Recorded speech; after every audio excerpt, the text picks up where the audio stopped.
One of the two main banks for the crypto industry is shutting down operations and liquidating. Silvergate Capital making the announcement on Wednesday.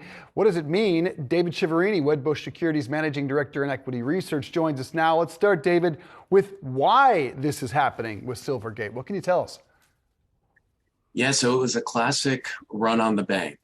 Following the FTX bankruptcy, Silvergate was involved in the sense that FTX was a client of Silvergate. So Silvergate was facilitating some movement of funds between FTX and other entities and other exchanges and other crypto hedge funds. And since Silvergate was mentioned as part of that, a lot of investors and short sellers started to make a lot of noise about Silvergate being involved, and it led to some questions around the viability of the bank. It also raised some questions with senators. Elizabeth Warren sent a letter to the bank. So a lot of depositors were, scared and freaked out about it and started to pull their money from Silvergate. And that ultimately is what led to them deciding what was in the best interest of shareholders is winding down the bank and ultimately,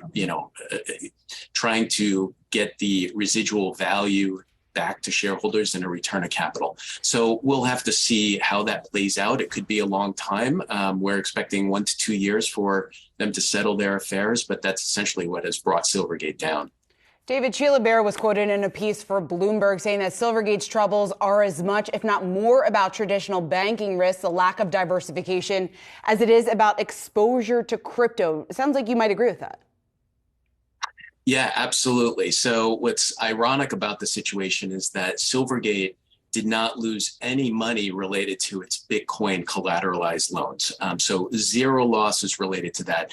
The issue is that all of the crypto deposits that they brought in, they bought mortgage-backed securities that had a duration of 3+ years. And as we all know, interest rates have gone up significantly over the past year.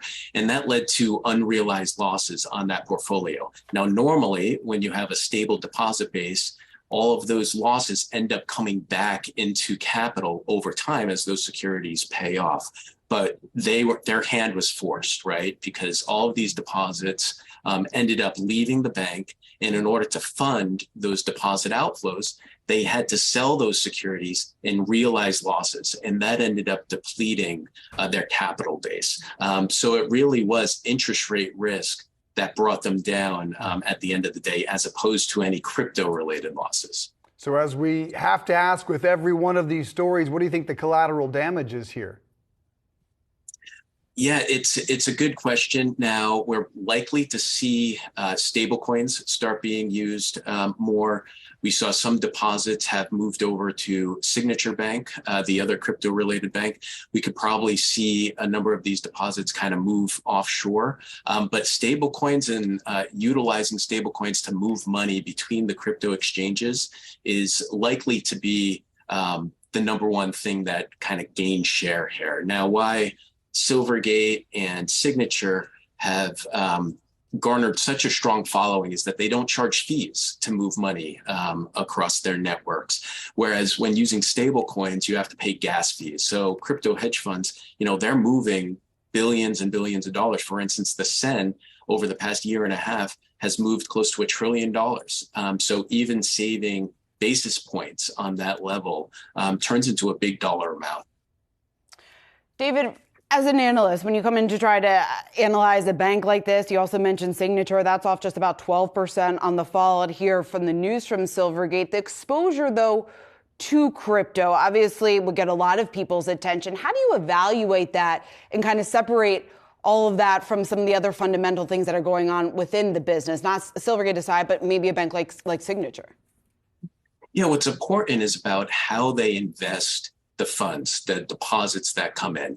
In Signature, they've been keeping a very high cash balance relative to the level of crypto deposits. So for instance, when they peaked out at around 30 billion of crypto related deposits, their cash and cash equivalents and short-term investments was likewise at that 30 billion level.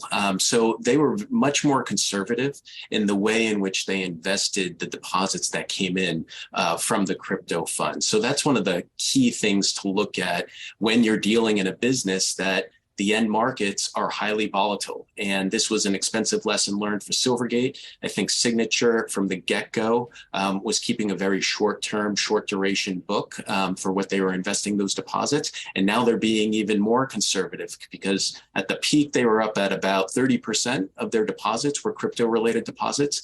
Based on their disclosures today, it's down to 19%, and they further have said that they plan on getting that below 15%. So Signature is very different from Silvergate in that they have a very diversified business model as opposed to being 100% invested in crypto the way Silvergate was.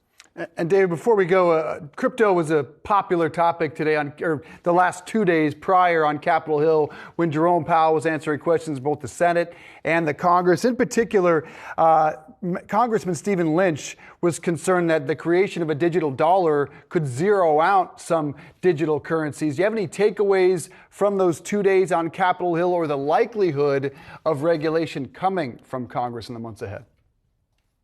Yeah, so a CBDC coming online, that shouldn't really impact Bitcoin and Ethereum. What it could impact for sure would be stablecoins. So Tether, USDC, we probably see a CBDC take share from those stablecoins. But when looking at Bitcoin and Ethereum, Bitcoin, it is, the number of Bitcoins outstanding, we all know, is capped at 21 million. So you can't be sort of diluted over time. Whereas a CBDC, the government and the Fed can continuously issue more and more dollars. And we've seen how the Fed has increased its balance sheet up towards, $9 trillion. So Bitcoin being fixed is very different than competing with a CBDC. And then you've got the smart contracts with Ethereum, very different blockchain technology and use cases versus competing with a CBDC. So I don't view of CBDC as really impacting the big blockchains out there, Bitcoin and Ethereum, but I do see it significantly impacting USDC and Tether. All right, some great context there from David Chiaverini from Wedbush. Appreciate you, sir. Thank you.